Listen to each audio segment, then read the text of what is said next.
अपराधियों पर नकेल कसने और कानून व्यवस्था को और मजबूत करने के लिए आगरा पुलिस ने एक अभूतपूर्व कदम उठाया है। पुलिस ने क्राइम जीपीटी, एक एआई आधारित टूल लॉन्च किया है जो अपराधियों की पूरी जानकारी एक क्लिक पर उपलब्ध कराएगा। ये टूल स्टैक टेक्नोलॉजी द्वारा विकसित किया गया है। क्राइम जीपीटी की मदद से पुलिस अब अपराधियों की हिस्ट्री शीट, गैंगस्टर कार्रवाई, उनके पिछले अपराध और वर्तमान ठिकाने की जानकारी तुरंत प्राप्त कर सकती है।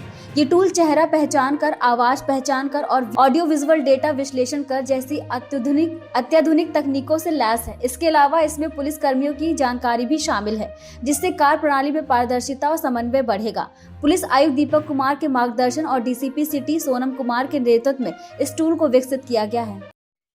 सर, जैसे क्राइम जीपीटी ऐप बनाया गया है, क्या है इसका उद्देश्य, क्या है, किस तरीके से अपराध को नियंत्रित करेगी? देखिए, डीजीपी सर और स्टैको टेक्नोलॉजीज़ के द्वारा ये एक ऐप डेवलप किया गया त्रिनेत्र। उसमें क्राइम जीपीटी फीचर इंक्लूड किया गया था। इसमें यह है कि जो लार्ज लैंग्वेज मॉडल्स होते हैं और जो आजकल जनरेटिव एआई है, जिसमें टेक्स्ट बेस्ड, इमेज और वीडियो बेस्ड आर्टिफिशियल इंटेलिजेंस के थ्रू हम लोग कंटेंट जनरेट कर रहे हैं, उसी तरह से क्राइम जीपीटी हम लोगों ने डेवलप किया है। जैसे नॉर्मल पब्लिक चैट जीपीटी और डीप सीक वगैरह यूज़ करती है, तो पुलिस वाले इस क्राइम जीपीटी को यूज़ करेंगे, प्रॉम्प्ट्स देंगे, जिसकी मदद से जो अपराधी हैं उनके बारे में सारी जानकारी, उनकी फ़ोटो, किस किस ज़िले में क्या क्या क्राइम है, वो सारा जानकारी हमें मिल जाएगा। इसके अतिरिक्त गैंग एनालिसिस में इसका बहुत बड़ा यूज़ है। एक व्यक्ति ने कितने लोगों के साथ अपराध किया है, वो इसमें पूरा चार्ट बन के आ जाता है पिक्टोरियली, और उसकी मदद से प्रिवेंटिव एक्शन लिया जा सकता है। तो प्रिवेंटिव और प्रोटेक्टिव पुलिसिंग में इसका बहुत यूज़ है, क्योंकि जो पुलिस का मेजर काम है वो प्रिवेंशन और डिटेक्शन ऑफ क्राइम है। तो प्रिवेंशन में भी इसका यूज़ है और डिटेक्शन में भी इसका यूज़ है। किस तरीके से इसका विचार किस तरीके से आया कि क्राइम जीपीटी बनाना चाहिए? देखिए, आजकल हर फील्ड में जो है अलग अलग जितने भी फील्ड हैं, एआई का प्रयोग किया जा रहा है। एआई मतलब आर्टिफिशियल इंटेलिजेंस या कृत्रिम बुद्धिमत्ता है।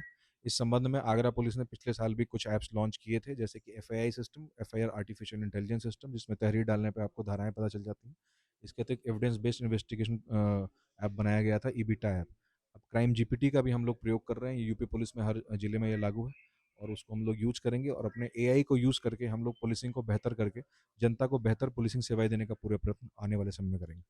किस तरीके से सर इसकी ट्रेनिंग दी जा रही है पुलिस कर्मियों को, एसीपीजी को किस तरीके से ट्रेनिंग दी जा रही देखिए, ट्रेनिंग के लिए हम लोगों ने डीसीपी सिटी आगरा में पहले से ई कॉप करके एक सेल बनाया हुआ है। इसमें efficiency cell for optimised policing है, जिसमें जितने भी हम लोग normal apps, AI based apps, या जो भी मुख्यालय से जितने भी ऐप्स चल रहे हैं, उन सब की ट्रेनिंग देते रहते हैं। साथ में ब्रेनस्टॉर्मिंग करते रहते हैं, किस तरह से कम बजट में हम ज़्यादा आउटपुट दे सकें, किस तरह से एग्जिस्टिंग पुलिसिंग प्रोसेसेस को इम्प्रूव कर सकें, और किस तरह से इफिशियंसी और इफेक्टिवनेस को बढ़ा सकें। तो इसी क्रम में जो ट्रेनिंग सेल है, वहाँ भी ट्रेनिंग दी जा रही है। डीसीपी सिटी ऑफिस में भी डेली हम लोग कुछ लोगों को बुला बुला के ये समझा रहे हैं कि किस तरह से पहचान ऐप और त्रिनेत्र ऐप और क्राइम जीपीटी और इसके अलावा बाकी जो हमारे ऐप्स हैं उनको किस तरह से यूज़ करें। ये सारी ट्रेनिंग ई कॉप सेल के माध्यम से हम अपने जनपद में भी दे रहे हैं, और बाहर के जनपद जैसे अलीगढ़, मथुरा, इनके लोगों ने भी आकर के समय समय पर ट्रेनिंग ली है। ब्रेन स्टॉर्मिंग सेशंस हुए हैं, गाजियाबाद से भी लोग आए थे। तो ये सारे सेशंस किए जा रहे हैं, जिससे हम क्योंकि हर सेशन के बाद कुछ नया निकल के आता है, अलग अलग पुलिस अधिकारियों के अलग अलग व्यू पॉइंट्स होते हैं, उसको भी फिर इंक्लूड करते हैं, और उसको नेक्स्ट जो हमारा ऐप होता है, जो इनिशिएटिव होता है, उसमें इंक्लूड करने की कोशिश करते हैं। है? सर, इस ऐप का उपयोग अभी आगरा सिटी में ही हो रहा है कि आगरा देहात में भी हो रहा है? ये ऐप जो है पूरे यूपी में लागू है, और अभी करंटली हम लोग आगरा सिटी में कर रहे हैं। बाद में देहात क्षेत्रों में भी इसको किया जाएगा। धन्यवाद।